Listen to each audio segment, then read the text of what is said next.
গাঙ্গুলি বাড়ির ড্রয়িং রুমে আজ হঠাৎ পুলিশের প্রবেশ, যা সবাইকে এক নিমেষে চমকে দেয়। ইন্দ্রাণী দেবী আজ অবাক হয়ে জানতে চাইলে তখন পুলিশ অফিসার বলেন যে আয়ুষ্মানের নামে একটা বড় কমপ্লেন রয়েছে, তাই এখনই তাকে থানায় আসতে হবে, জিজ্ঞাসাবাদ করা হবে তাকে। একথা শোনার পর আয়ুষ্মান নিজের কানকে বিশ্বাস করতে পারে না। তবে ইন্দ্রাণী কিছুতেই মানতে চায় না যে তার ছেলে কোনো ভুল কাজ করেছে বলে।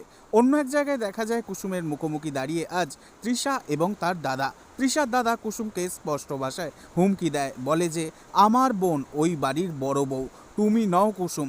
কুসুম যদি তৃষার সেই অধিকার ফিরিয়ে না দেয় তবে সে কিন্তু আয়ুষ্মানের বড় ক্ষতি করেই ছাড়বে।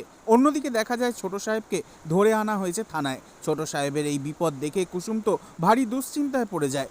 তবে কি কুসুম নিজের ভালোবাসাকে বিসর্জন দিয়ে আয়ুষ্মানের থেকে সরে দাঁড়াবে? আর তারপরেই কি কুসুমের আড়ালে 7 পাকে বাঁধা পড়বে তৃষা আর আয়ুষ্মান? নেক্সট আপডেট নিয়ে ফিরছি খুব শীঘ্রই। ততক্ষণের জন্য সাবস্ক্রাইব করে আমাদের সাথেই থাকবেন। ধন্যবাদ।